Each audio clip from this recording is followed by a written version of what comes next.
Muchas gracias por organizar esta red BICONF, está espectacular. Los oradores, la verdad que una maravilla. Gracias, Julia, por dejarnos pensando una vez más. Eh, y bueno, gracias por darme el espacio también para participar y para contar lo que vengo a contar ahora, ¿no? La charla se titula Finanzas en tiempos descentralizados, ¿sí? Eh, Cuando iba preparando la charla, eh, yo acá, hombre de 40 añitos recién cumplidos, picatecla de toda la vida, me empecé a dar cuenta, me resultó bastante evidente que finanzas descentralizadas o no, son finanzas al fin, ¿no? Y bueno, yo no soy economista, no soy un asesor financiero, no tengo como una gran experiencia en el tema, ¿sí? Así que tengo una gran ventaja, que es que me rodeo de gente excepcional, ¿no? Acá soy yo, tratando de preparar la charla. Y bueno, rodeado de esta gente excepcional, ¿qué hago? Pido ayuda, ¿no? Bueno, pido ayuda en principio al primero que tenía al lado, Ezequiel, ¿no? Ezequiel, un estratega de toda la cancha, eh, jugador en todas las posiciones habidas y por haber, y me dice, bueno, sí, está perfecta la charla, te ayudo de mil amores, pero la realidad es que yo tampoco soy economista ni tengo experiencia, ¿no? Sigamos buscando. Bueno, ok, seguimos buscando. La persona que tenemos también en el equipo, coequiper, un titán del software, ¿no? Podríamos decir, y también speaker de esta conferencia, Martín, que dice, perfecto, bárbaro, los ayudo, me encanta la idea, pero yo tampoco soy economista, no soy asesor financiero, me parece que estamos necesitando un poco más de ayuda. Entonces, bueno, qué problema, ¿no? O sea, qué problema tener que dar la charla en estas condiciones. Eh, no surge solamente un problema, sino dos. El primero es este, ¿no? Que, ups, me fue la, se me fue la presentación. Eh, Nada de lo que podemos decir acá catalogaría o entraría en capacidad de recomendación de inversión o recomendación financiera o inclusive recomendación impositiva, ¿no? Todo esto es una charla que no va a calificar como una asesoría en ninguno de esos ámbitos. Punto importante también, en general en finanzas es sumamente importante. Do your own research, hagan su propia investigación. En finanzas es importante, en finanzas descentralizadas es aún más importante, ¿no? Bueno, y el segundo punto es, bueno, ok, no somos economistas, no somos asesores financieros, ¿qué hacemos dando esta charla, no? Así que, bueno, ahí terminó la charla, ¿sí? No, bueno, en serio, un poco del objetivo de la charla es, eh, en este último tiempo tuve la oportunidad junto al equipo de poder involucrarme en el mundo de finanzas descentralizadas o DeFi, como se anda comentando por ahí. Y la idea es compartir un poco lo que estuvimos aprendiendo, ¿no? A modo de un panorama inicial, una introducción a lo que son las finanzas descentralizadas, una charla que por ahí me hubiera gustado poder tener en el momento en el que me metí por primera vez en este mundo, ¿sí? Y con la idea de un poco de armar este panorama y también que exploremos juntos todas las posibilidades que nos está abriendo esta tecnología, si nos acompañan, ¿no? Bueno, así que ahí vamos, ¿sí? Una de las, una de las primeras cosas que escuchamos cuando escuchamos hablar de DeFi es que eh, es un salto cuantitativo respecto a las finanzas tradicionales, que es algo completamente diferente, ¿no? Y como es algo completamente diferente, eh, a veces está bueno poder entender cuál es el punto de partida, ¿no? Y para entender cuál es el punto de partida, un concepto central es el dinero. Esta parte la voy a tratar de hacer lo más rápido posible, porque lo jugoso quizás es lo que viene después, ¿sí? Y también es un poco aburrida, así que si quieren calzarse los lentes de Homero, digamos, este sería el momento, ¿no? O sea, a buscarse un café y a despabilarse un poco, ¿no? Bueno, para hacerlo un poco lo más conciso que mi mente lo permite hacer es, la historia del dinero empieza con la historia de las primeras comunidades.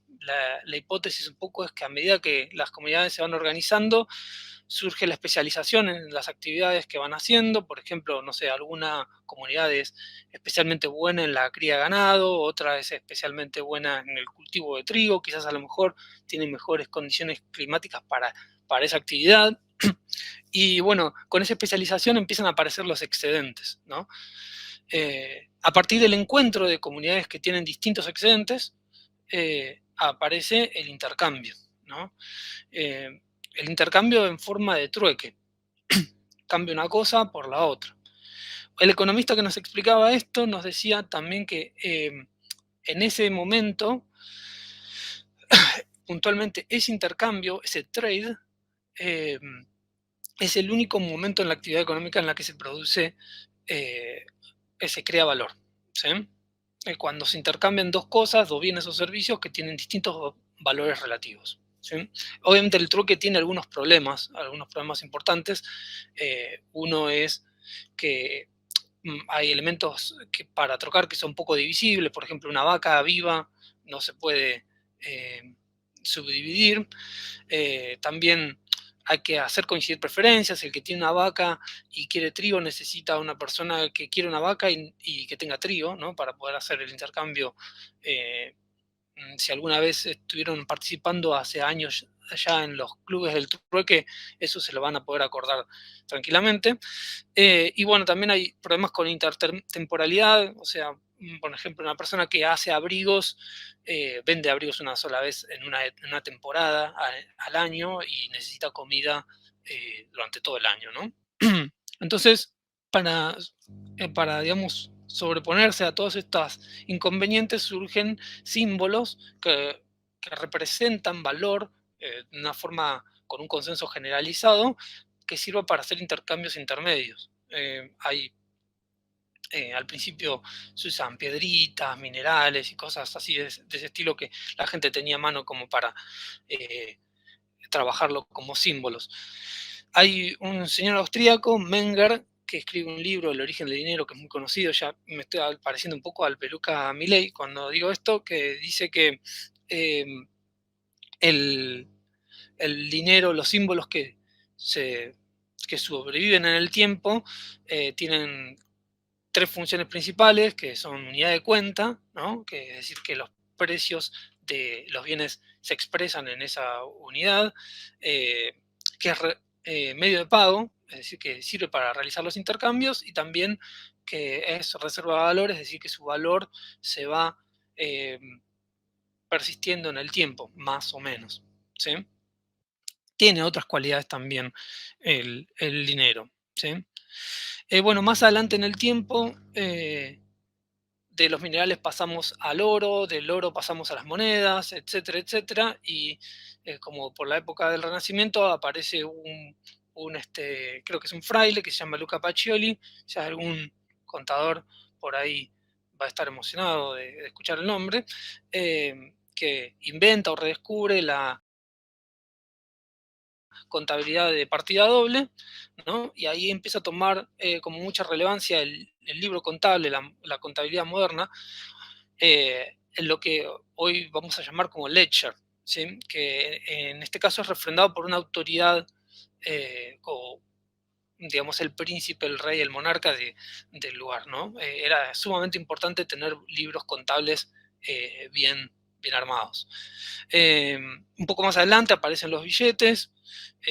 Junto con los billetes, eh, cuando aparecen creo que en Suecia, en Estocolmo, hay un banquero que dice bueno, empieza a emitir papeles que representan un depósito en el banco del que era dueño, ¿sí? En algún momento se da cuenta que puede emitir un montón más de papeles, genera una burbuja gigante, esa burbuja explota, bueno, apareció una crisis, una recesión gigantesca, fin de los billetes durante un tiempo, pero eso después empieza a suceder una y otra vez más en el tiempo, en Francia, en Florencia, bueno, aparecen las estafas, aparecen las crisis, y a partir de todas esas crisis, el gobierno o los gobiernos se empiezan a tomar la potestad de emitir el dinero, ¿sí?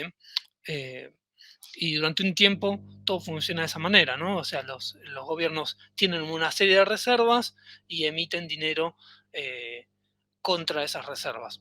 Y eso cambia abruptamente más o menos en 1971, cuando eh, el dólar se corta el patrón oro, digamos, no lo usa más como respaldo, y ahí se puede empezar a hablar de lo que es el dinero fiat, ¿sí? El dinero fiat que se impone solo por la voluntad del Estado, ¿no? Como unidad de cuenta porque es la unidad en la que se recauda el dinero, se recaudan los impuestos, y es un dinero que no tiene respaldo, o al menos no lo tiene en el sentido original del dinero previo, que había lingotes apilados respaldando esto, ¿sí? Sino que se mantiene por la confianza en las instituciones que están gobernando, en el Congreso el dólar en el Congreso de los Estados Unidos y demás, ¿sí?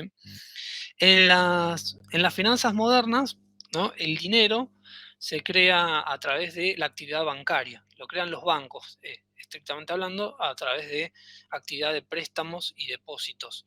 Con un punto importante es que utilizan lo que acá se conoce como el multiplicador bancario, es decir, eh, que un banco puede tener $100 en su tesoro y prestar esos $100 a María, después volverlos a prestar a José, después volverlos a prestar a Martín, después volverlos a prestar a Ezequiel, em, y genera ingresos o intereses como si hubiera prestado quizás $400 o $500, a pesar de que tenía originalmente 100. ¿Sí? Todo ese dinero construido no es impreso, son anotaciones en los balances de los bancos que están, eh, digamos, refrendados por normas o regulaciones que imponen una autoridad central. Por ejemplo, en el caso de Argentina es el BCRA, el que dice cuánto multiplicador puedes usar, cuánto encaje tenés que tener en el banco, etcétera, etcétera. ¿Sí? Y un punto como importante es que eh, este dinero que fue creado por estos mecanismos de apalancamiento, ¿sí? Son lo que hoy constituyen la fuente del crecimiento económico moderno. Todo el crecimiento de los últimos siglos, podríamos decir, está asociado a esta actividad de apalancamiento, que se realiza con deuda o con equity. Bueno, esa es como una breve introducción. Perdón, lo hice lo más breve posible. Si quisiera que nos lleváramos algunos puntos de toda esa charla, serían estos puntos que aparecen ahora en pantalla, ¿no? Que la creación de valor se produce a través del trade o del intercambio, ¿no? Que creamos símbolos, los símbolos o tokens, para hacer intercambios intermedios, el dólar, el peso, el yen, lo que sea.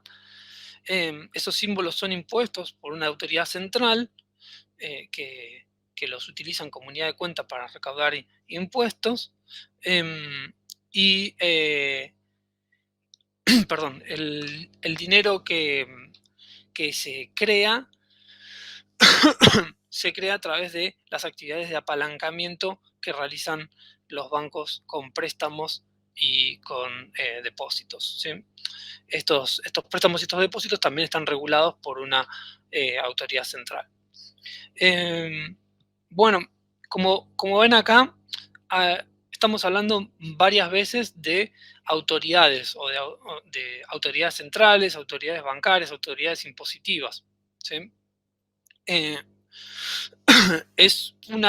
todo lo que tiene que ver con la oferta y la demanda del dinero es algo que está fuertemente regulado y está fuertemente centralizado. Tiene algunos problemas esto. Un problema que los argentinos conocemos bastante bien es que el acceso al crédito en algunas jurisdicciones es bastante reducido. Acá, por ejemplo, en Argentina el acceso al crédito es muy reducido, ¿sí?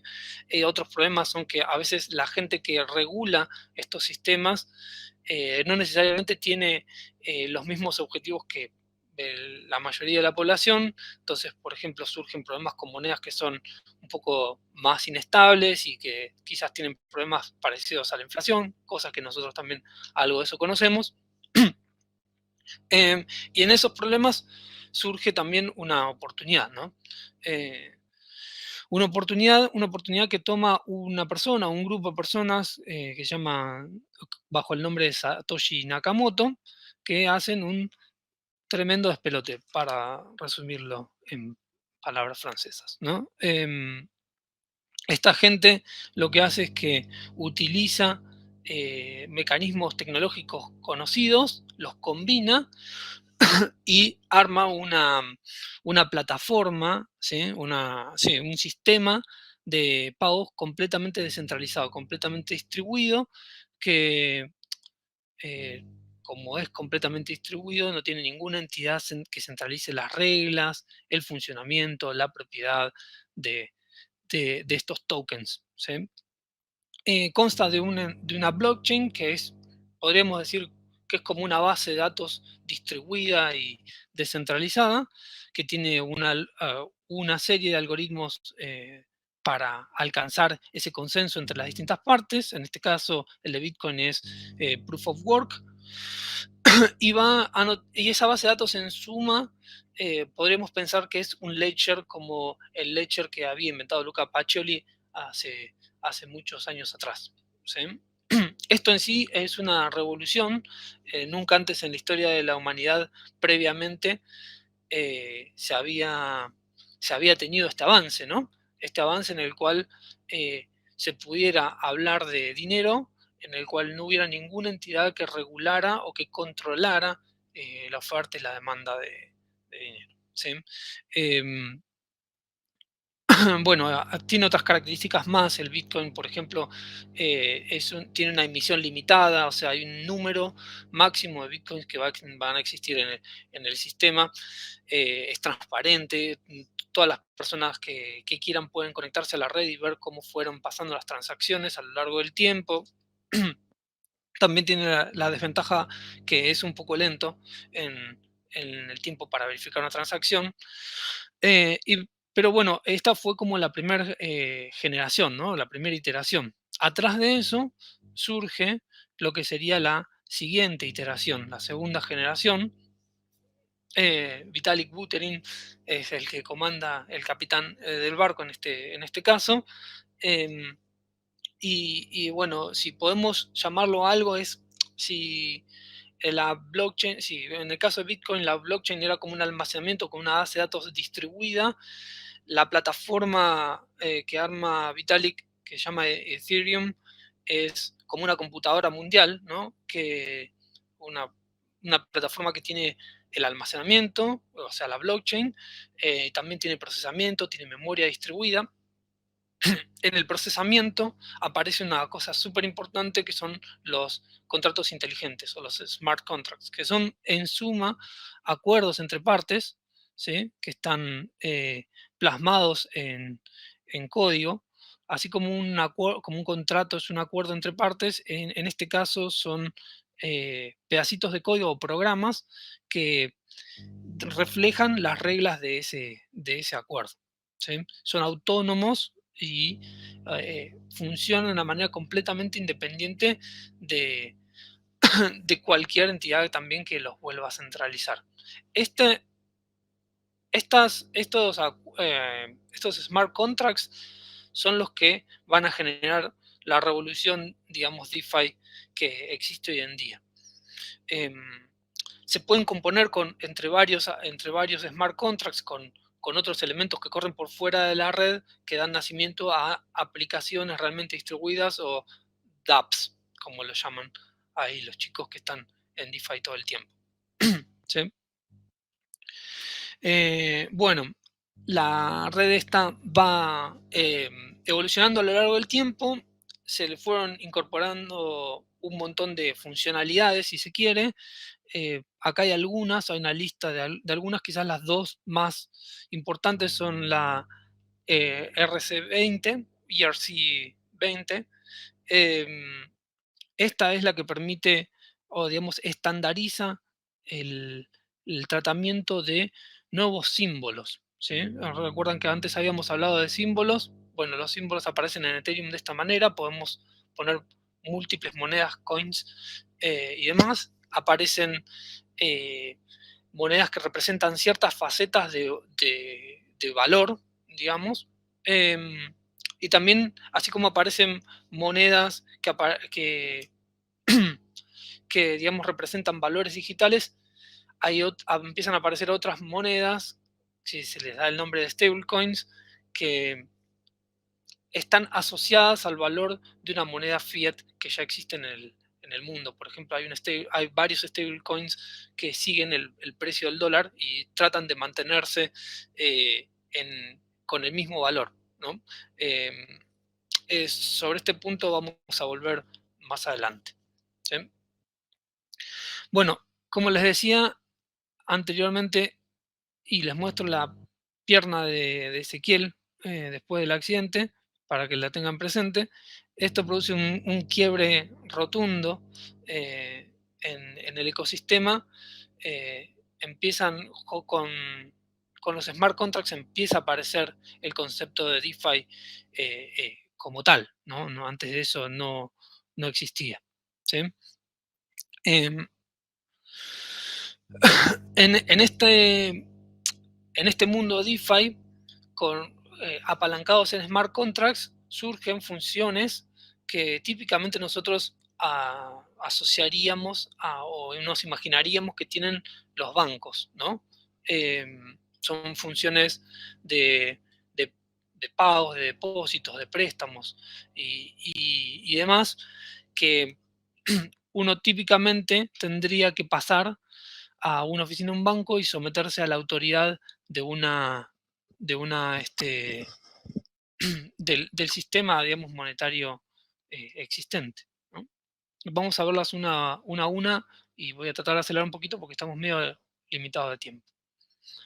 Em, para lo que tiene que ver con pagos, el punto de entrada nuestra manera de conectarnos a una red o a un sistema DeFi es nuestra wallet.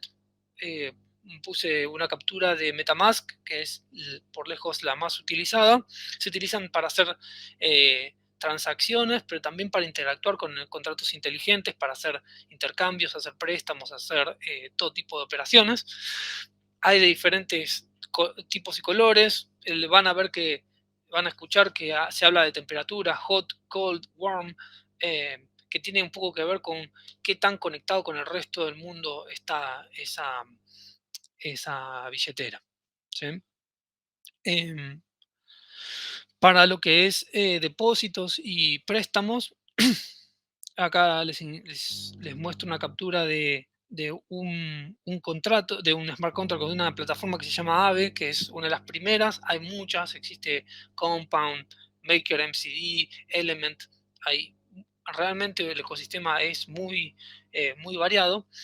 Em, y acá es importante hacer énfasis en un asterisco, en una salvedad, que es que eh, funcionan de una manera como diferente, si se quiere, en el mundo tradicional, ¿no? En el mundo DeFi, eh, uno si quiere pedir un préstamo tiene que poner un colateral. Eso en realidad funciona así en todos lados, ¿no? Siempre uno pone un colateral contra el préstamo. En este caso, por ejemplo, me puede llegar a pasar que yo tengo un colateral que es un coin que se llama BAT o BAT. ¿Sí? Tengo $100 de BAT eh, y lo deposito como colateral, y contra ese colateral un contrato inteligente me va a dar una porción de eso como préstamo, ¿no? Quizás me da, no sé, $60, ¿no? 60 DAIs. Y uno diría, bueno, pero ¿bajo qué condición yo quisiera poner $100 y recibir solamente 60? Bueno, quizás yo lo que necesito hacer es utilizar ese dinero para hacer compras, para hacer algún tipo de trabajo, pero no quiero perder mis BAT, ¿sí? Entonces tengo la posibilidad de depositarlo como si fuera una casa de empeño, si se quiere, ¿no? En la que en algún momento yo voy a devolver esos $60 o esos 60 DAIs más una tasa de interés y me van a retornar mis BAT. Quizás, como se espera que suceda, esos BAT se fueron apreciando en valor, entonces voy a tener más dinero del que había tenido originalmente. ¿Sí? Un poco así es como funciona los préstamos, y una parte como importante es que, volviendo al ejemplo de los $100 de BAT, eh, estas plataformas me permiten eh, apalancarme, ¿sí? Es decir, yo puedo depositar nuevamente 100 dólares en BAT en AVE, obtener $60 a cambio, darme vuelta, convertir esos 60 DAIs o esos $60 en BAT, volver a depositar los BAT en AVE y que me den, no sé, 36, 35 DAIs a cambio. Entonces esos DAIs yo los puedo volver a convertir a BAT y volver a depositar una y otra vez a lo largo de 3 o 4 veces que hago este rulo. eh, Voy a poder obtener retornos como si hubiera tenido 200, 300, $400, cuando en realidad tenía originalmente 100. ¿Sí? Este tipo de apalancamiento es el apalancamiento que hasta que existió DeFi, prácticamente, en la práctica, estaba reservado solamente a los bancos, ¿no? O sea, la gente de a pie, como quizás como nosotros, no podía acceder fácilmente a este tipo de, de herramientas financieras. Y hoy lo podemos hacer sin ningún tipo de permiso, sin llenar papeles, sin hacer ninguna clase de trámites. Eh, bueno, esto tiene o sea, el mundo no es todo color de rosas, ¿no? Obviamente tiene una cuestión para tener en cuenta, que es que si el BAT baja en su valor o en su cotización, eh, me pueden llegar a liquear la posición, porque la idea de estos protocolos es que el inversor nunca pierde dinero, ¿no? Entonces, si en algún momento la cotización baja lo suficiente como para que yo no pueda repagar mi préstamo inicial, bueno, se vende el BAT que hay, se vende mi colateral para recomponer la posición del inversor que había prestado originalmente. Eh, bueno, para depósitos a plazo, no exactamente ese concepto quizás no existe. Yo elegí un concepto que es en algunos aspectos similar, que tiene que ver con los pools de liquidez, que son uno de los bloques fundacionales del ecosistema DeFi, ¿sí? Que permiten que funcione un punto central, que es el Automated Market Making, que si quieren lo pueden ir a googlear después, les voy a dejar los links y demás, porque es sumamente interesante. Bueno, los protocolos de préstamos que vimos recién, yield farming, seguros on-chain, etcétera, todos utilizan los pools de liquidez, que en suma es un conjunto de fondos bloqueados en depósito, ¿sí? Eh, para la utilización de distintas actividades, pero fundamentalmente estos tres que les estoy mostrando se utilizan para swaps. Si yo tengo, como les decía, BAT y quiero convertirlos en DAI, o DAI y quiero convertirlos en BAT, necesito hacer, como en cierto sentido, una operación de trueque. Esa operación de trueque obviamente no sucede. Lo que hay son pools en los cuales inversores ponen sus BAT y sus DAI en las proporciones correctas, en las proporciones adecuadas, ¿sí? Y queda ese dinero bloqueado para atender las necesidades de gente como yo, que voy a hacer ese cambio. Cuando yo hago la operación de cambio, me cobran un pequeño fee. Por ejemplo, Uniswap está cobrando algo así como el 0,3%, y ese fee es el que se paga al inversor que puso el dinero originalmente. Entonces, si uno quiere invertir, puede poner su dinero ahí y puede ganar fees, y este Si uno necesita utilizar, uno necesita hacer una operación de cambio, paga ese fee que es relativamente reducido y bueno, puede usar todo ese pool de liquidez. Una cosa importante de esto es que eh, si alguna vez hicieron una operación de compra-venta de acciones o algún título o bono en un mercado centralizado como puede ser la bolsa eh, o algún exchange de los que hay en el mundo, en esos exchanges también existen proveedores de liquidez, como sería en este caso los inversores de Uniswap, pero están centralizados, son grandes empresas, por ejemplo en el New York Stock Exchange está Citadel, creo, que son monstruos gigantes que tienen grandes cantidades de títulos y de acciones que utilizan para proveer liquidez, ganan un poquito de spread en cada operación de compra y venta. Em, Habíamos hablado también de otras cosas que podemos obtener en el sistema tradicional de finanzas, como seguros. También existen perdón, seguros descentralizados, Nexus Mutual, Insurace, son algunas las más conocidas y hay más también que te ofrecen coberturas contra fallas de contratos inteligentes, contra hackeos de exchanges, riesgo de custodia o vulnerabilidades de los contratos. Eh, un riesgo que ahora se está materializando en algunos sentidos como el de variación de un stablecoin, cuando un stablecoin se separa del precio de la moneda fiat a la que está siguiendo. Em, la cobertura varía de acuerdo al caso y obviamente de acuerdo al caso que uno pida, también te va a variar la cotización, ¿sí? Pero las opciones están. Para lo que es fondos comunes de inversión, trading y etcétera, existen, bueno, alternativas que son un poquito más centralizadas, un poquito más descentralizadas.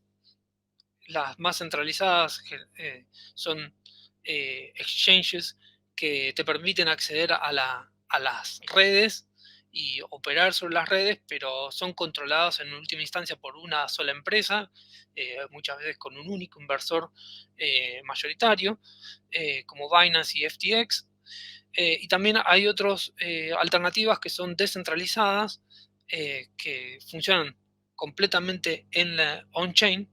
Em, y estas alternativas descentralizadas como DYDX y DDX ofrecen un conjunto de vehículos de inversión, si se quieren, que son muy similares a los que podríamos encontrarnos en cualquier otro exchange como spot trading, es decir, el trading en el cual eh, los securities que se intercambian se obtienen de manera inmediata, margin trading, ¿sí? Cuando uno está utilizando fondos prestados, en este caso por un smart contract, para apalancar la operación que uno está haciendo, o futuros, ¿sí? También hay todo un universo mucho más grande eh, que tiene que ver con al, eh, algoritmos o programas que utilizan distintas señales parecidos a los que comentó Martín hace un par de charlas para hacer todo tipo de operaciones de trading, efectivamente, de manera automatizada. Hay un exchange perdón, un marketplace que centraliza montones de bots y algoritmos que se pueden comprar y vender y se pueden alquilar para hacer trading, que se llama Mercor.finance. No puse acá el link, pero los invito a que lo revisen. Eh, y pueden ver también la performance histórica de esos bots y imaginarse un poco cómo puede llegar a ser el rendimiento de, de sus operaciones bajo el control de ese bot. ¿Sí? Bueno, hay algunas otras cosas que solo aparecen en el ecosistema de DeFi, como por ejemplo Flash Loans.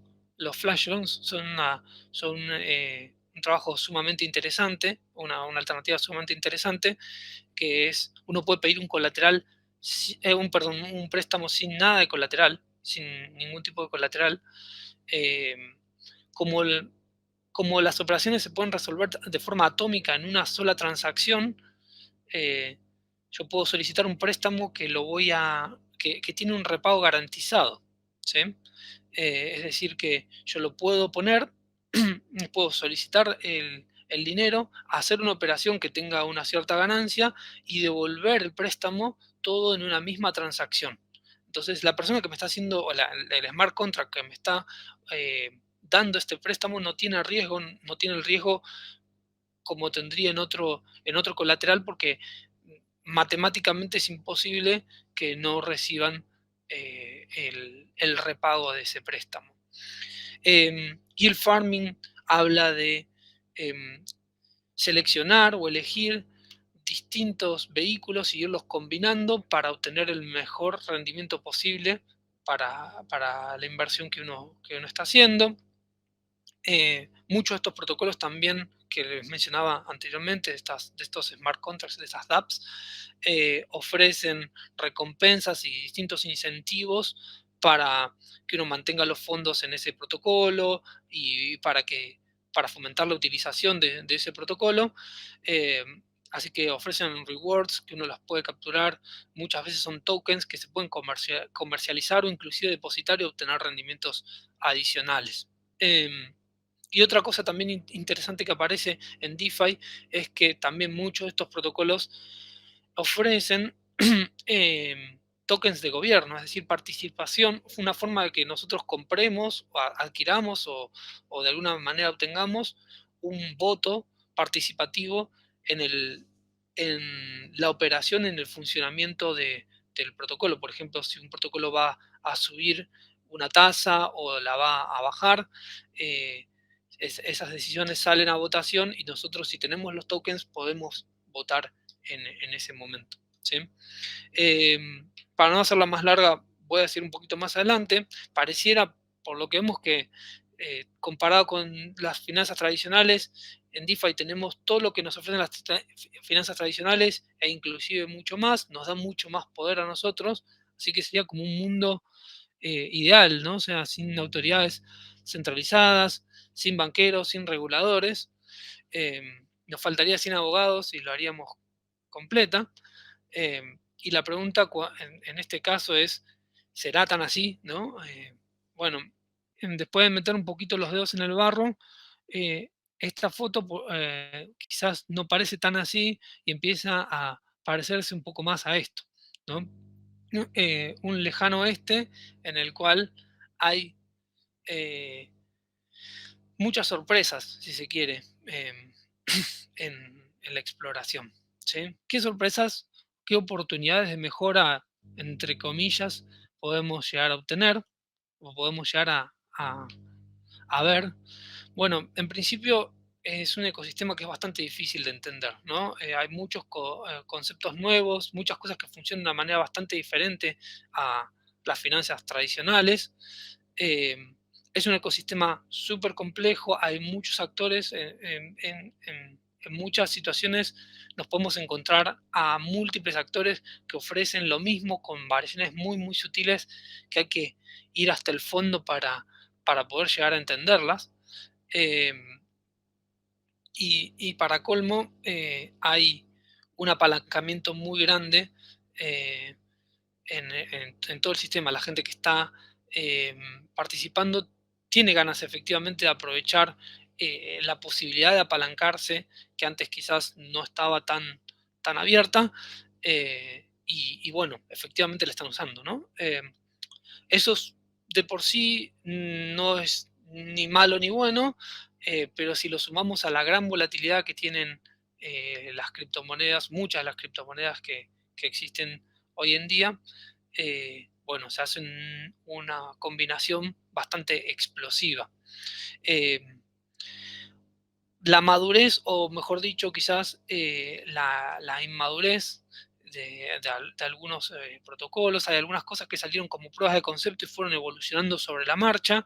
Nosotros deberíamos conocer de eso. El tema es que en este caso los contratos inteligentes son inmutables, ¿no? Entonces, hacer cambios es realmente complicado, hay que hacer nuevos contratos inteligentes y hacer migraciones entre uno y el otro.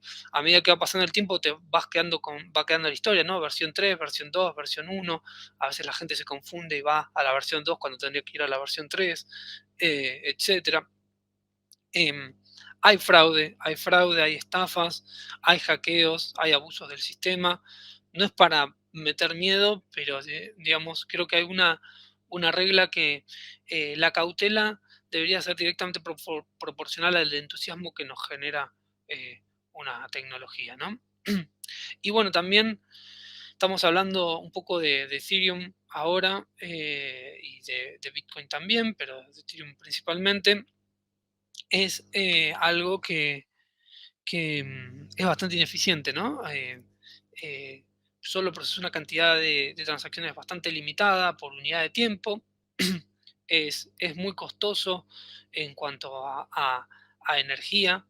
Eh, a medida que va creciendo el interés y se van poblando las redes, se van haciendo como cada vez más patentes los problemas de escalabilidad.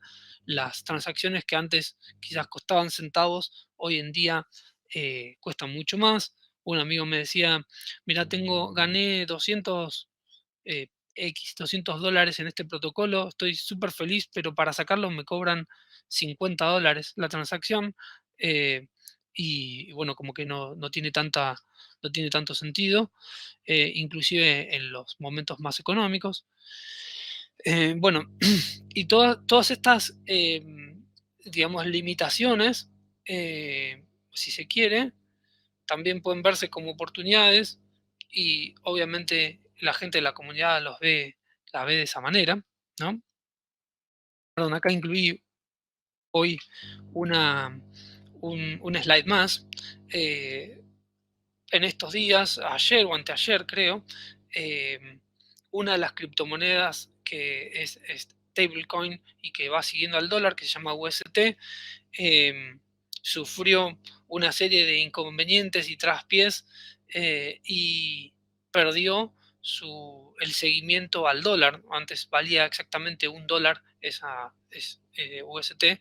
eh, y creo que para estos momentos debe estar algo así como en 50 centavos de dólar. Mucha gente perdió un montón de dinero. eh, y, digamos, es una situación que generó bastante ruido, no solamente por la gente que tiene UST, sino también porque el apalancamiento múltiple hace que cualquiera de estos eventos tenga repercusiones amplias sobre todo el resto del ecosistema, ¿no? Entonces, el riesgo sistémico es como bastante grande. Em, Perdón, me perdí de dónde estaba. No quiero con esto poner miedo eh, sobre la, sobre la mesa, sino poner de evidencia que hay desafíos de acá en adelante, que esos desafíos representan oportunidades. En esas oportunidades puede haber muchas posibilidades de ganancia, ya sea económica como profesional. Eh, y, y en el futuro cercano, eh, se abren un montón perdón, un montón de caminos que tienen que ver un poco con estas limitaciones y algunos con otras limitaciones de las cuales todavía no hemos hablado. Eh, por ejemplo, surge o aparece una tercera generación de redes. Esta tercera generación de redes trata de entender y de solucionar las limitaciones de las generaciones anteriores, principalmente las relacionadas con la escalabilidad. Cardano, Solana, Algorand, Avalanche, hay un montón. Así como aparecen estas redes que son completamente diferentes de Bitcoin y de Ethereum, aunque en algunos casos sean compatibles en cierta medida. eh, También Ethereum, que es el player principal en estos momentos, tiene su propio roadmap de evolución para solucionar estos temas. Hoy en día están corriendo dos cadenas, una cadena principal y una cadena que utiliza Proof of Stake, ¿no? Como algoritmo de consenso, que es sumamente, o sea, mucho más eficiente que el Proof of Work, y se estima que en algún momento de este año se va a producir el merge, que es cuando definitivamente esas dos cadenas empiezan a funcionar juntas y solamente se utiliza Proof of Stake. También hay sidechains, es decir, cadenas que están, eh, corren en paralelo y quitan algo de carga del, del ecosistema. Y hay un montón de cosas más que quizás no entran ya en el espacio de esta charla para conversarlo, pero que ameritan, ¿sí? Y eso se los invito y les refuerzo la invitación, un, una exploración y un análisis más en profundidad. Después de esta charla les voy a facilitar una lista de links de cosas, de protocolos que fuimos mencionando y de los próximos pasos que también se nos fueron ocurriendo. Hasta ahí llegó la charla, les agradezco mucho el tiempo y vamos a ir pasando a las preguntas si es que tenemos el tiempo y si no... Bueno, buenísimo, súper interesante. ¿Y tenemos preguntas, Carly? Sí, tenemos un par de preguntas, Hervé. Aquí te preguntan, ¿NFT es un lenguaje de programación? No, NFT es un tipo de token no fungible, que, digamos, los tokens que habíamos hablado antes, como BAT, DAI y demás, son tokens que son intercambiables entre sí. Un NFT representa un asset digital. Puede ser una pintura, un bitmap, una llave privada. Pueden representar diferentes tipos de assets digitales, pero el punto central es que no son intercambiables entre sí. Ok. Bueno, no hay otra pregunta que está relacionada con esa. Esta persona sí sabía que era un NFT. Dice, ¿cómo puedo saber que un NFT realmente es original y no es una copia?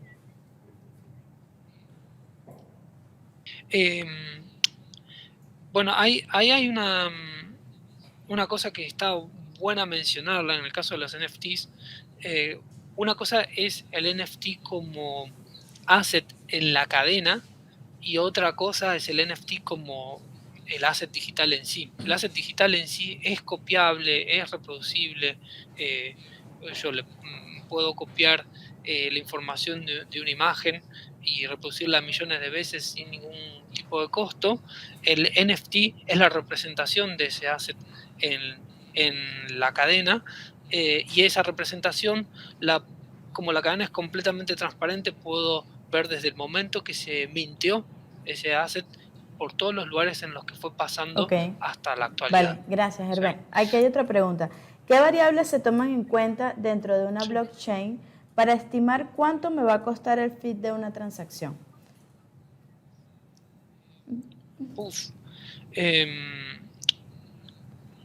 Depende de la red de la que estemos hablando. La red que hoy se utiliza más es Ethereum, y Ethereum tiene el concepto de el gas, ¿sí? El gas tiene un precio y de acuerdo a la prioridad que yo le quiera poner a esa transacción, le puedo poner más gas o menos gas. Hay herramientas online que te ayudan a ver cuál sería el precio adecuado para que una transacción se ejecute con baja prioridad, con media prioridad, con alta prioridad, de acuerdo al momento. Por ejemplo, existe Ethereum Gas Station online, que les puede dar un buen indicador instantáneo de cuál es el precio que pueden llegar a usar. Eso solo para Ethereum. Para las otras redes existen otras calculadoras. Gracias, Hervé.